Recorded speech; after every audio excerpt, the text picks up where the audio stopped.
Assalamualaikum warahmatullahi wabarakatuh. Halo semuanya, selamat datang di video tutorial pada kali ini. Perkenalkan, nama saya Emi Mastura dari kelompok 2 yang beranggotakan 2 orang, saya sendiri dan saudari Andi Alil Maharudin Yusro.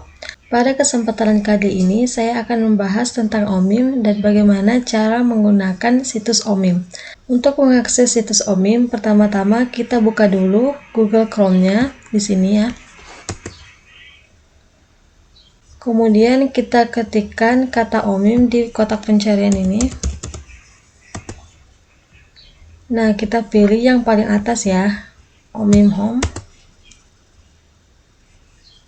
Nah, setelah situs OMIM terbuka, kita dapat melihat di sini bentuk gambaran dari luar situs OMIM ini yang dirancang untuk membantu kita dalam menemukan informasi genetik dan penyakit yang mau kita cari. Jadi di halaman OMIM ini juga dilengkapi dengan beberapa fitur. Kalian lihat sendiri di sini ada About. Jika kita klik akan memberikan kita informasi tentang OMIM dan bagaimana sejarahnya. Di sini ada statistik yang menunjukkan berbagai statistik tentang entry di dalam OMIM, termasuk jumlah entry penyakit dan juga hubungan antara gen dan fenotip. Di sini, jika kita ingin mendownload penyakit yang akan kita download. Nah, sebelum kita masuk ke pencarian penyakit yang akan kita cari, saya akan menjelaskan terlebih dahulu kepada kalian apa sih itu OMIM. Jadi kita pencet dulu About-nya. Nah, jadi di sini OMIM atau pewarisan Mendelian online pada manusia itu adalah basis data yang komprehensif atau menyeluruh mengenai gen manusia dan penyakit genetik. Jadi, basis data ini itu dimulai pada tahun 1960-an oleh Dr. Victoria. Ini sosok beliau dan terus diperbaharui setiap hari hingga saat ini untuk menyediakan informasi terbaru dan terpercaya dalam bidang genetika. Jadi basis data itu sangat penting untuk peneliti genetika dan juga dokter karena dapat membantu peneliti dalam memahami hubungan antara gen dan juga penyakit serta dapat membantu dokter dalam mendiagnosis dan merancang pengobatan untuk penyakit genetika ini. Oleh karena itu, mari kita pelajari lebih lanjut bagaimana sih cara menggunakan OMIM ini. Jadi kita back ke awal. Jadi pertama-tama kita masukkan dulu nama penyakit di kotak pencarian ini. Kebetulan di sini kami sudah ditugaskan. Ini tugasnya, kita klik, kita copy dan kita tempel di bagian kotak pencariannya. Selanjutnya kita tekan pencarian. Nah, setelah kita klik Enter, kita diarahkan ke halaman pencarian. Jadi di sini tuh ada banyak entry, yaitu sekitar 14,783.000 entry, yang berarti ada 14,783.000 data mengenai sitogenetik location 17q25.3 ini. Yang dimana setiap entry di sini akan memberikan detail lengkap tentang penyakit, gen atau fenotip yang akan kita cari. Jadi di sini kita cari dulu cytogenetic location 17q 25 yang sama, ini lain. Nah, jika tampilannya sedikit, kita bisa memperbanyak dengan mengklik show 100. Tampilannya akan diperbanyak. Jadi kita cari dulu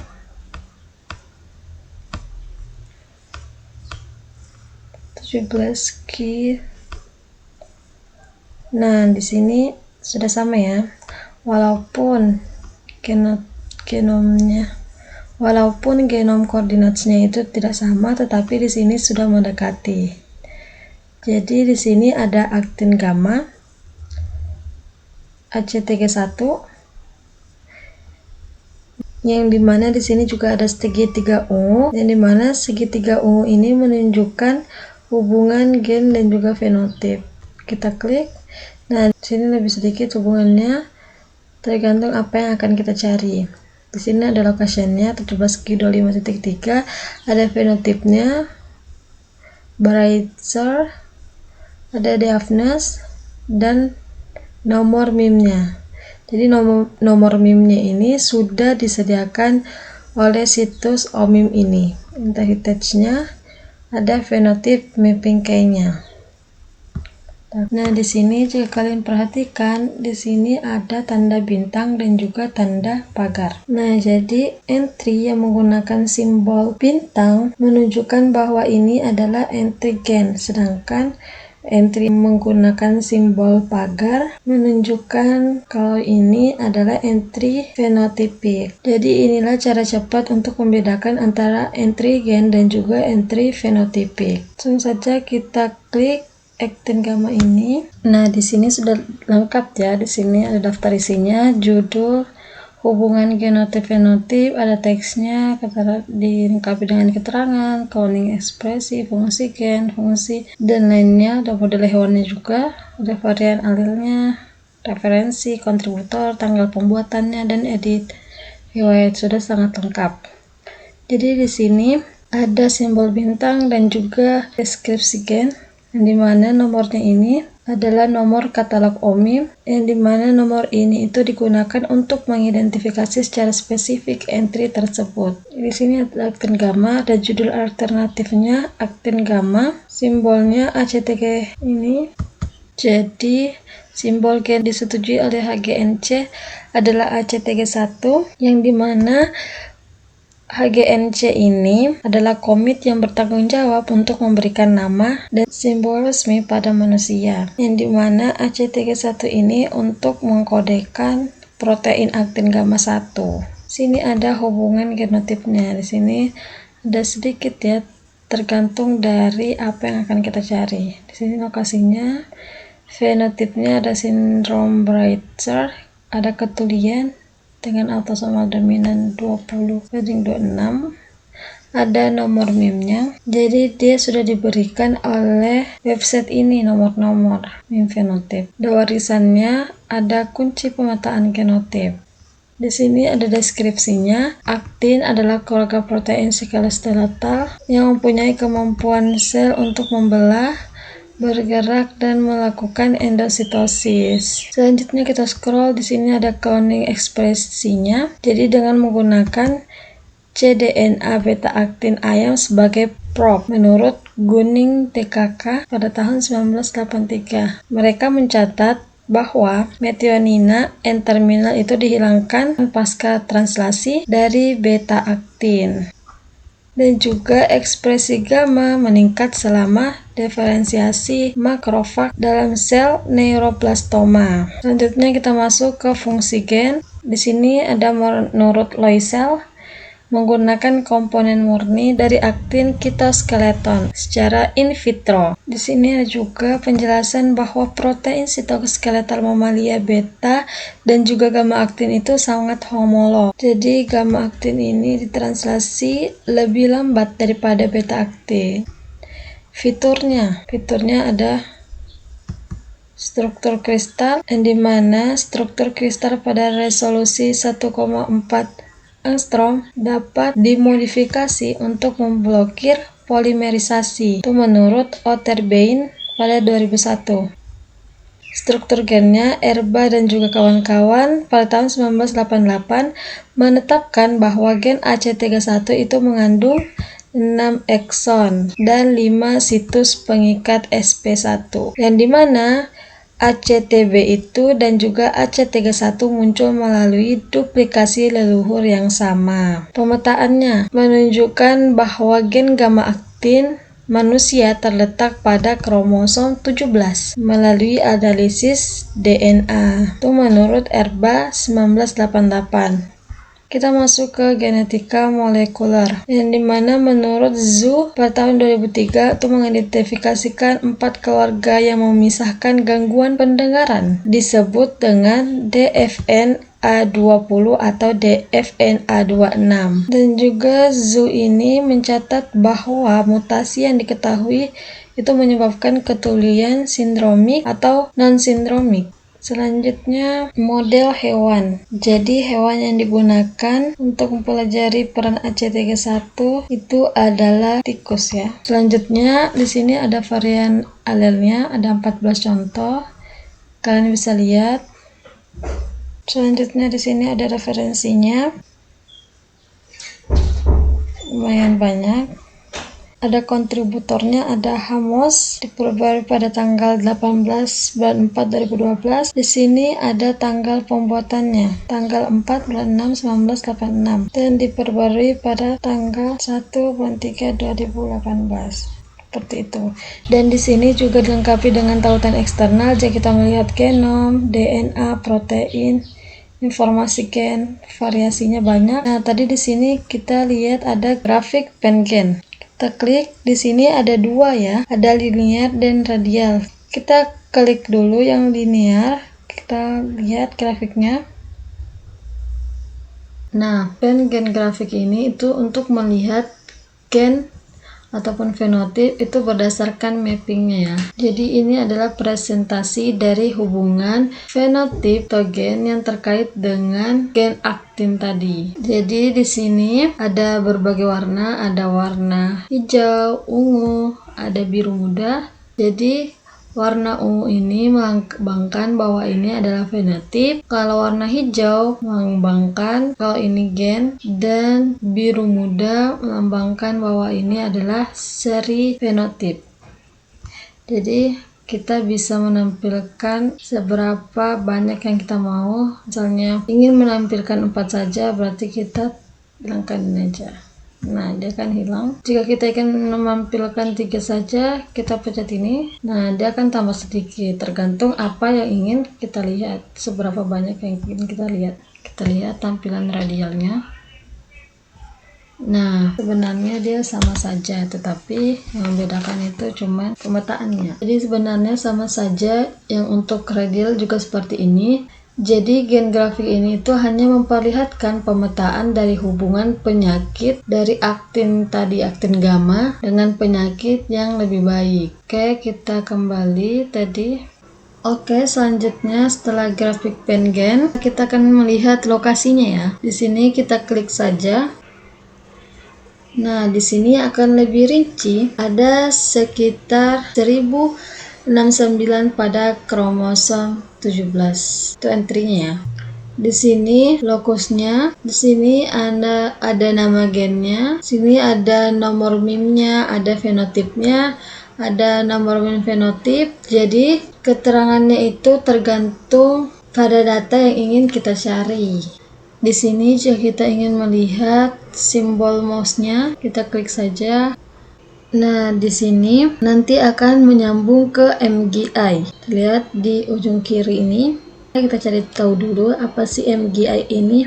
Jadi MGI ini merupakan sumber daya basis data internasional untuk tikus laboratorium yang menyediakan data genetik, genom, dan juga biologis terpadu. Jadi MGI ini khusus untuk laboratorium berbasis tikus. Kita kembali.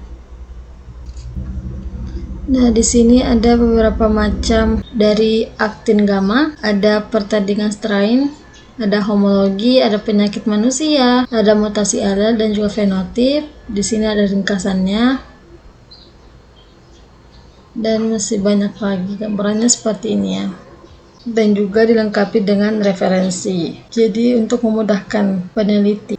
Oke, seperti itu saja untuk MGI. Kita kembali lagi ke awal. Nah, sekarang yang di bagian koordinat genomiknya. Jadi jika kita klik yang ini, dia akan menyambung ke NCBI ya. Coba kita klik.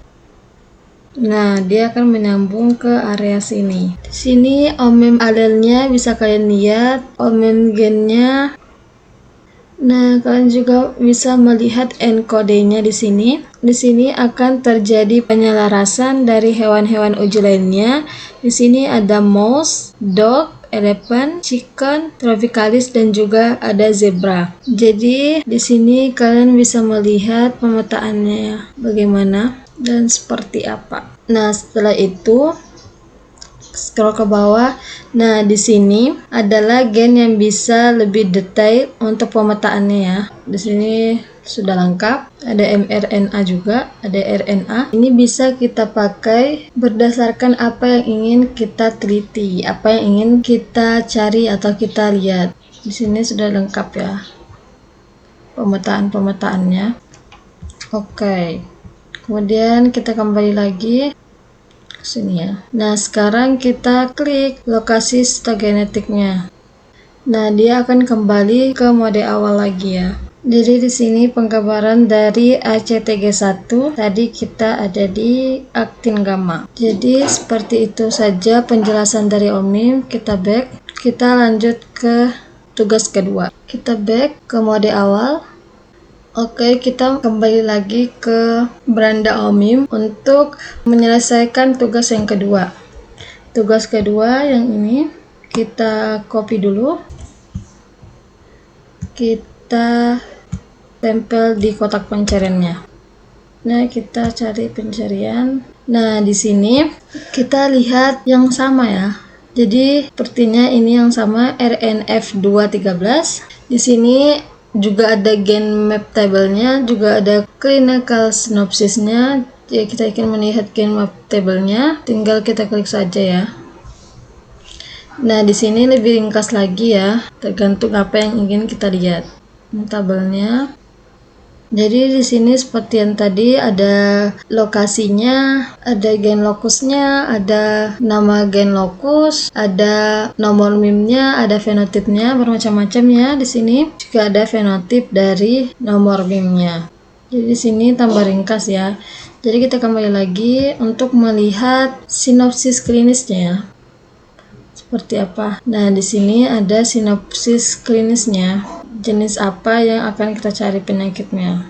Selanjutnya di sini ada sekitar 25.283 entry atau data. Di sini ada gen fenotipnya. Di sini ada locationnya sama ya tadi 17Q25.3. Fenotipnya ada penyakit moya-moya disease. Ada nomor MIM-nya, ada fenotip mapping key-nya. Langsung saja kita klik. Nah, di sini ada protein jari manis 213 dengan simbol RNF213. Ini alternatif simbolnya. Judul alternatifnya pasangan oligomerisasi limfoma pada kromosom 17 dengan simbol ALO17 KIAA 1618. Di sini ada entitas lain yang terwakilkan. Di sini simbolnya ya RNF13 yang disetujui. Di sini ada hubungan gen fenotipnya.